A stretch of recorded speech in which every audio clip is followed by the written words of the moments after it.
بسم اللہ الرحمن الرحیم۔ السلام علیکم معزز ناظرین۔ ناظرین اکرام، حضرت محمد صلی اللہ علیہ وآلہ وسلم دنیا سے تشریف لے گئے تو آپ صلی اللہ علیہ وآلہ وسلم کے بعد اسلامی سلطنت کے انتظامات جن 4 بزرگوں نے سنبھالے انہیں خلفائے راشدین کہا جاتا ہے۔ ان کا زمانہ صرف 30 برس پر مشتمل رہا۔ ان بزرگوں کے نام حضرت ابو بکر صدیق رضی اللہ تعالیٰ عنہ، حضرت عمر فاروق رضی اللہ تعالیٰ عنہ، حضرت عثمان غنی رضی اللہ تعالیٰ عنہ اور حضرت علی المرتضیٰ رضی اللہ تعالیٰ عنہ تھے۔ خلفائے راشدین ان بزرگوں کو کہا جاتا ہے جو خود بھی نبی کریم صلی اللہ علیہ وآلہ وسلم کے بتائے ہوئے سیدھے راستے پر چلتے تھے اور امت کو بھی چلاتے تھے۔ خلفائے راشدین میں پہلے خلیفہ حضرت ابو بکر صدیق تھے۔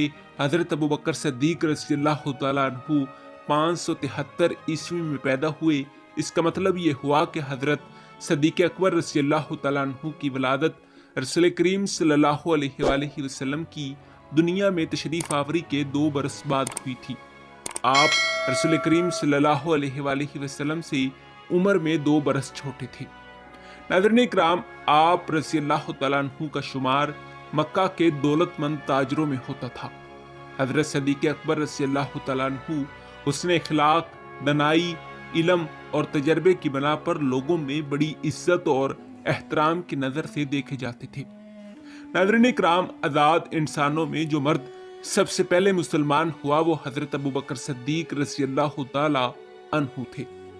جب آپ مسلمان ہوئے تو اسلام کے ابتدائی ایام تھے اور دین کی خدمت کے لیے افراد کے علاوہ مال و دولت کی بھی بڑی ضرورت تھی۔ حضرت ابو بکر صدیق کو یہ اعزاز حاصل ہے کہ انہوں نے خدمت دین میں اپنا سارا مال خرچ کر دیا تھا۔ خود نبی کریم صلی اللہ علیہ وآلہ وسلم ارشاد فرماتے ہیں کہ ابو بکر کے مال سے بڑھ کر میں نے کسی کے مال سے فائدہ نہیں اٹھایا۔ ناظرین اکرام، غزوہ تبوک کے لیے تیاری کا اعلان سنا تو حضرت ابو بکر صدیق اپنے گھر آئے اور گھر کا سارا مال و اسباب اٹھا کر رسول کریم صلی اللہ علیہ وآلہ وسلم کی خدمت میں پیش کر دیا اور ساتھ ہی اپنے کرتے کی گھنٹیاں بھی اتار کر پیش کر دی۔ حضور کریم صلی اللہ علیہ وآلہ وسلم نے آپ سے فرمایا کہ اپنے بال بچوں کے لیے کیا چھوڑ آئے ہو؟ حضرت ابو بکر صدیق رضی اللہ تعالیٰ عنہ نے جواب دیا کہ اللہ اور اس کا رسول۔ ناظرین اکرام، وہ بزرگ جنہوں نے بعد میں اسلام کی خدمات میں نمایاں کارنامے سر انجام دیے اور پوری دنیا میں مسلمانوں کا سر بلند کیا، سب کے سب حضرت ابو بکر صدیق رضی اللہ تعالیٰ عنہ کی کوششوں سے ہی مسلمان ہوئے تھے۔ حضرت ابو بکر صدیق رضی اللہ تعالیٰ عنہ نے خلیفہ منتخب ہونے کے بعد جو پہلا خطبہ دیا تھا وہ تاریخ اسلام کے صفحات پر سنہری حروف میں ہمیشہ جگمگاتا رہے گا۔ آپ رضی اللہ تعالیٰ عنہ نے فرمایا، لوگوں، مجھے تمہارا حاکم منتخب کیا گیا ہے مگر میں تم میں سے بہتر انسان نہیں ہوں۔ اگر میں اچھے کام کروں تو تمہارا فرض ہے کہ میری مدد کرو، لیکن میں برائی کی راہ پر چلوں تو تمہیں چاہیے کہ مجھے سیدھی راہ پر لگاؤ۔ میں سچائی کو مانت سمجھتا ہوں اور جھوٹ میرے نزدیک خیانت ہے۔ میں کمزور انسانوں کو طاقتور سمجھتا ہوں اور ان کا حق واپس کراؤں گا۔ میں طاقتور انسانوں کو کمزور سمجھتا ہوں اور دوسروں کا حق ان سے واپس دلاؤں گا۔ جس قوم نے خدا کی راہ میں جہاد کرنا چھوڑ دیا ہے، خداوند کریم انہیں ذلیل و خوار کر دیا ہے۔ وہ قوم جس میں بدکاری عام ہو جائے، خدا اس قوم کی مصیبتوں اور دکھوں میں اضافہ کر دیتا ہے۔ اگر میں خدا اور اس کے رسول کی فرمانبرداری کرتا ہوں تو تمہیں بھی میری فرمانبرداری کرنی چاہیے۔ اگر میں خدا اور اس کے رسول کا نافرمان بن جاؤں تو تمہیں بھی میری نافرمانی کرنی چاہیے۔ ناظرین اکرام، حضرت ابو بکر صدیق کا متذکرہ خطبہ انتہائی سادہ اور مختصر ہے، لیکن اس میں وہ ساری ضروری باتیں موجود ہیں جس سے عام آدمی کو زندگی میں بار بار سابقہ پڑتا رہتا ہے۔ رسول کریم صلی اللہ علیہ وآلہ وسلم کے وصال کے بعد عرب میں 2 بڑے فتنوں نے جنم لیا۔ پہلا یہ کہ جھوٹے نبی سامنے آئے اور ناواقف لوگوں کو گمراہ کرنے لگے۔ دوسرا فتنہ یہ تھا کہ بعض لوگوں نے جو دل سے اسلام کے قائل نہیں تھے، وہ منافق تھے اور جو اعلان کیا تھا وہ حکومت کو زکوٰۃ نہیں دینا چاہتے تھے۔ ناظرین اکرام، یہ موقع بڑا نازک تھا۔ رسول کریم صلی اللہ علیہ وآلہ وسلم کے وصال سے مسلمانوں پر رنج و عالم کے پہاڑ ٹوٹ پڑے تھے اور سال مسلمان حسرت و یاس کی زندہ تصویریں بنے ہوئے تھے۔ بعض لوگوں نے یہ مشورہ بھی دیا کہ اس موقع پر زکوٰۃ کی وصولی کے لیے سختی نہ کی جائے، لیکن حضرت ابو بکر صدیق رضی اللہ تعالیٰ عنہ نے یہ مشورہ رد کر دیا اور فرمایا کہ زکوٰۃ کی وصولی کسی بھی طرح نہ تو مسترد کی جا سکتی ہے اور نہ ہی ملتوی۔ آپ نے ان قبیلوں کی طرف فوجی دستے روانہ کر دیے جنہوں نے زکوٰۃ کی ادائیگی سے انکار کر دیا تھا۔